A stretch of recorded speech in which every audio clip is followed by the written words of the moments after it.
বহু বছর আগের কথা। কাঞ্চনপুর নামের একটা ছোট্ট গ্রাম ছিল, আর সেই গ্রামে বাস করত এক ছোট্ট মেয়ে। তার নাম নাইমা।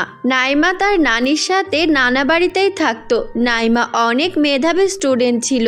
সে যাই পড়তো মনোযোগ দিয়ে পড়তো। তাদের গ্রামের একটা পুরাতন কেল্লা ছিল, যা মানুষের মুখে ভূতের বাড়ি বলে পরিচিত, এবং তারা মনে করে সেই কেল্লায় অশরীর আত্মারা ঘুরে বেড়ায়। সেই সাথে তারা বিরক্ত হলে গ্রামের মানুষদেরকে ক্ষতি করতে পারে। তাই ভেবে গ্রামের কোনো মানুষ কেল্লার আশপাশেও যায় না। কিন্তু একদিন নাইমা তার নানিকে বলে, নানি, সত্যি করে বলো তো, আমাদের গ্রামে সেই কেল্লার ভেতরে কি আছে? স্কুলে সবাই আমার কাছে জানতে চায়, কিন্তু আমি কিছুই বলতে পারি না। নাইমার এই কথা শুনে তার নানি বলে, চুপ কর, এইসব কথা বলতে নেই, আর রাতের বেলা তো একদমই না। নানির এই কথা শুনে নাইমা আবারও বলে, নানি, আমি কেন চুপ করব? আর তুমি আমাকে কেল্লা সম্পর্কে বললে কি হবে? আমি শুধু জানতে চাই। তখন নাইমার কথা শুনে তার নানি ভয়ে ভয়ে বলে, যেসব মানুষ নিজেদের ইচ্ছা অপূর্ণ রেখে আত্মহত্যা করে, তারাই মৃত্যুর পর অশরীর আত্মা হয়ে মানুষের ক্ষতি করে। আর তারা কোনো পুরানো পরিত্যক্ত জায়গায় থাকে। তাই গ্রামের সব লোক সেই কেল্লাকে তাদের জায়গায় বলে ধরে নিয়েছে। নানির এই কথাগুলো শুনে নাইমা ভয় পেয়ে যায়, আর কিছুই বলেনি, আর জানতেও চায়নি। তারপর থেকে নাইমা ও গ্রামের আর সবার মতো বিশ্বাস করতে শুরু করে সেই কেল্লা অভিশপ্ত। একদিন গ্রামের এক লোক সেই পুরাতন কেল্লার কাছে যায়, আর 2 দিন পর তিনি অসুস্থ হয়ে যায়, এবং অনেক চিকিৎসার পরেও সেই লোকটি মারা যায়, এবং অনেক খারাপ অবস্থা হয়ে যায়। তা দেখে নাইমা তার নানিকে বলে, নানি, এই কাকা তো জ্বরে মারা গেছে, তাহলে ওনার শরীরে এমন কালো দাগ হয়ে গেল কেন? তখন নাইমার নানি বলে, এগুলো সব কেল্লার ভেতরে থাকা আত্মা, শয়তানদের কাজ। আর আমি বলে দিচ্ছি, তুই কিন্তু কোনো দিন ওই কেল্লার আশপাশেও যাবি না। নানির এই কথা শুনে নাইমা বলে, আচ্ছা নানি, আমি কোনো দিন ওই কেল্লার ভেতরে বা আশপাশেও যাব না। এই কথা বলে তারা 2 জন ঘুমিয়ে পড়ে। পরের দিন সকালে নাইমা স্কুলে যায়, আর যখনই কেল্লার কাছে যায় তখনই তার নানির কথা মনে করে, আর নাইমা সেই অভিশপ্ত কেল্লা থেকে দূর পথে চলে যায়। আর এভাবেই নাইমার দিনগুলো কেটে যাচ্ছিল। কিন্তু একদিন নাইমাদের বাড়িতে তার এক মামাতো বোন আসে। তখন নাইমার মামাতো বোন চুমকিকে দেখে তারা 2 নানি নাতনি অনেক খুশি হয়, এবং তাদের বাড়ির সবার কথা জিজ্ঞাসা করে। সেই সাথে চুমকিও এক এক করে সবার কথা বলতে থাকে। তারপর চুমকির জন্য রান্না করতে যায়। তখন চুমকি নাইমাকে বলে, নাইমা, আমি আসার সময় দেখলাম একটা পুরাতন কেল্লা, চল না সেই কেল্লাটা ঘুরে আসি।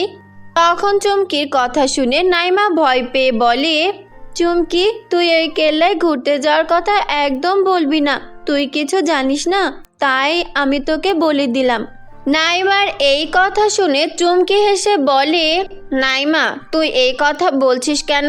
আর এইসব পুরানো কেল্লা দুর্গগুলো তো মানুষ দূর দূর প্রান্ত থেকে দেখতে আসে, তাহলে আমি সেখানে গেলে সমস্যা কি? তখন চুমকির এই সব কথা শুনে নাইমা বলে, চুমকি, এই কেল্লা তোদের শহরের কেল্লার মতো নয়। নানি বলেছে এই কেল্লার ভেতরে আত্মারা বসবাস করে, তাই সেখানে যাওয়া চলবে না। নাইমার এই কথা শুনে চুমকি অনেক হাসতে থাকে, আর মনে মনে ভাবে সেই কেল্লায় ঘুরতে যাওয়ার কথা। পরের দিন সকালে চুমকি নাইমার সাথে গ্রামে ঘুরতে বের হয়। তখন চুমকি গ্রামে ঘুরে সেই কেল্লার কাছে যায়।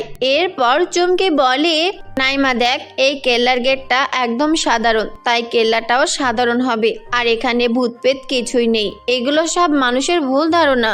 তখন চুমকির কথা শুনে নাইমাও একটু একটু বিশ্বাস করতে শুরু করে, আর তাই বলে, আমারও ইচ্ছা ছিল এই কেল্লা দেখার। আমি নানিকে অনেকবার বলেছি, কিন্তু নানি আমার কোনো কথাই শোনেনি, বরং ভূত প্রেতের কথা বলেছে। আর নানি বৃদ্ধা মানুষ, অনেক কিছু জানে, তাই আমিও একা একা এখানে আসিনি।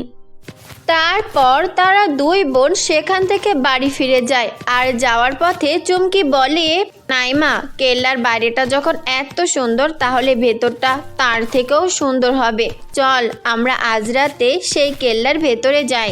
চুমকির এই কথা শুনে নাইমা বলে, ঠিক আছে, কিন্তু নানিকে কি বলবো? আর নানি যদি জানতে পারে তখনই আমাদের আটকে দেবে। নাইমার এই কথার সাথে সাথে তারা তাদের বাড়িতে পৌঁছে যায়। আর চুমকি নাইমার কথাগুলো ভাবতে থাকে এবং নানিকে কি বলে বের হতে হবে এগুলো ভাবতে থাকে। একটু পর চুমকির মাথায় একটা বুদ্ধি আসে, তাই চুমকি জোরে বলে ওঠে, আমি পেয়ে গেছি বুদ্ধি, আমাদের আর কেউ আটকাতে পারবে না। এই কথা বলে চুমকি এদিক ওদিক তাকাতে থাকে, কেউ তার কথাগুলো শুনে ফেলছে কিনা। তখন চুমকি কাউকে দেখে না, তাই চুমকি খুশি হয়ে যায় আর হাসতে থাকে। রাত নেমে আসার অপেক্ষাও করতে থাকে। যখনই রাত নেমে আসে তখন নাইমা নানি তার দুই নাতনিকে দেখে বলে, রে তোদের কি হয়েছে? আমি বিকাল থেকে লক্ষ্য করছি তোরা কেমন আনমনা হয়ে আছিস, আর আমি কিছু বললে সাড়া দিস না। তখন নানির কথা শুনে নাইমা ভয় পেয়ে যায় আর সত্যি কথা বলে দিতে যাচ্ছিল, কিন্তু তখনই চুমকি বলে, কিছু হয়নি, তুমি আমাদের ভুল বুঝছো। আর তুমি কখন ঘুমাবে? রাত তো অনেক গভীর হয়ে গেছে। চুমকির কথা বিশ্বাস করে তাদের নানি বলে, আজকে আমার শরীরটা অনেক দুর্বল লাগছে, তাই এখনই ঘুমিয়ে পড়বো, কিন্তু তোরা বেশি রাত জেগে গল্প করিস না। এই কথা বলে তাদের নানি ঘুমিয়ে যায়। তখন নাইমা ও চুমকি অনেক খুশি হয় আর চুপচাপ ঘর থেকে বেরিয়ে যায় আর সেই পুরাতন কেল্লার কাছে পৌঁছে যায়। তখন তারা সেই কেল্লা দেখে অবাক হয়ে যায় আর চুমকি বলে, ওয়াও, কি সুন্দর! দিনের বেলায় কিছুই বোঝা যায় না, আর রাতের বেলায় সম্পূর্ণ অন্যরকম। তখন নাইমা বলে, চুমকি, তুই একদম ঠিক কথাই বলেছিস, চল এবার ভেতরে যাই। এই কথা বলে তারা দুই বোন একসাথে কেল্লার ভেতরে প্রবেশ করে। তখন তাদের সামনে দেখে সাজগোজ করা সব জিনিসপত্র রয়েছে এবং সেখানে এক সুন্দরী পরী বসে মেকআপ করছে। তখন পরীকে দেখে তারা দুই বোন খুশি হয়ে যায় আর পরী তাদেরকে দেখে বলে, স্বাগতম আমার এই জাদুর বিউটি পার্লারে, বলো আমি তোমাদের কি উপকারে আসতে পারি। তখন নাইমা পরীর কথা শুনে খুশি হয়ে বলে, জাদুর পরী, আপনি এত সুন্দর করে কথা বলতে পারেন, কিন্তু এই সুন্দর বিউটি পার্লার দিনের বেলায় কেন অদ্ভুত কেল্লা হয়ে যায়? নাইমার এই কথা শুনে জাদুর পরী হেসে বলে, তোমরা মানুষ, আর তোমাদের মধ্যে অনেক ভালো মন্দ মানুষ আছে। যাই হোক না কেন, আমাদের তো নিজেদের সুরক্ষা করতে হবে। যাদের মনে সাহস ও ভালোবাসা আছে তারাই আমাদের জাদুর বিউটি পার্লারে আসতে পারে। জাদুর পরীর এই কথা শুনে নাইমা ও চুমকি অনেক খুশি হয়ে যায়। জাদুর পরী এরপর নাইমা ও চুমকিকে জাদুর লিপস্টিক, পাউডার, ফাউন্ডেশন দিয়ে সুন্দর করে সাজিয়ে দেয়। তখন সুন্দর চেহারা দেখে তারা দুই বোন অনেক খুশি হয়ে যায় এবং তারপর জাদুর পরী তাদের দুই বোনকে জাদুর মেকআপ করা শিখিয়ে দেয়। তারপর ভোরের আলো ফুটতে শুরু করে, তাই তারা আবার বাড়ি চলে যায়। পরের দিন সকালে নাইমার নানি তাদের সৌন্দর্য দেখে বলে, তোরা এত সকালে সেজে গুজে কোথায় যাচ্ছিস? আর তোদের মুখে কি লাগিয়েছিস? এত গ্লো করছে যে। তখন নানির কথাগুলো শুনে চুমকি হেসে বলে, এই সব কিছু জাদুর পরীর ছোঁয়া, যা তুমি এতদিন আমাদেরকে ভুল বুঝিয়ে গেছো। চুমকির কথা শুনে নাইমা হাসতে থাকে, কিন্তু তার নানি কিছুই বুঝতে পারছিল না। তাই নাইমা রাতে ঘটে যাওয়া সব কথাগুলো বলতে থাকে আর তাদের সব কথা শুনে তাদের নানিও খুশি হয়ে যায়। তারপর থেকে চুমকি ও নাইমা সেই জাদুর পরীর জাদুর বিউটি পার্লারে রোজ রাতে যেত আর জাদুর মেকআপ করা শিখতে থাকে। তারপর সেই জাদুর পরী তাদের জাদুর মেকআপ ও ফাউন্ডেশন উপহার দেয় আর বলে, নাইমা, চুমকি, তোমরা অনেক ভালো ও সৎ মানুষ, তাই আমি তোমাদেরকে জাদুর মেকআপ ও পারফিউম উপহার দিলাম, যাতে তোমরা নিজেদেরকে সাজাতে পারো, সেই সাথে অন্যদেরকেও সাজাতে পারো। জাদুর পরী এই কথা শুনে চুমকি অনেক খুশি হয়ে যায় আর বলে, জাদুর পরী আপনাকে অনেক ধন্যবাদ। আর আমরা গ্রামের সব মেয়েদেরকে জাদুর মেকআপ দিয়ে সাজাবো আর সবার মনে এই জাদুর কেল্লা সম্পর্কে ভুল ধারণা দূর করে দেব। তারপর পরী হেসে বলে, তোমরা যতদিন মানুষের মাঝে সৎ ও ভালোবাসার ছোঁয়া লাগাতে না পারো ততদিন এই জাদুর কেল্লার কথা কাউকে বলো না। জাদুর পরীর এই কথাগুলো শুনে সততার সাথে চুমকি বলে, আচ্ছা জাদুর পরী, আপনি যেমনটা বলছেন আমরা তেমনটাই করব।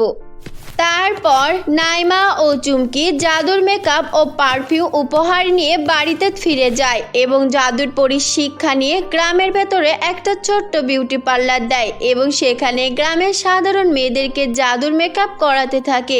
অন্যদিকে সেই পুরানো কেল্লা দিনের বেলায় অভিশপ্ত হয়ে যায় আর রাতে সম্পূর্ণ নতুন রূপে সেজে ওঠে।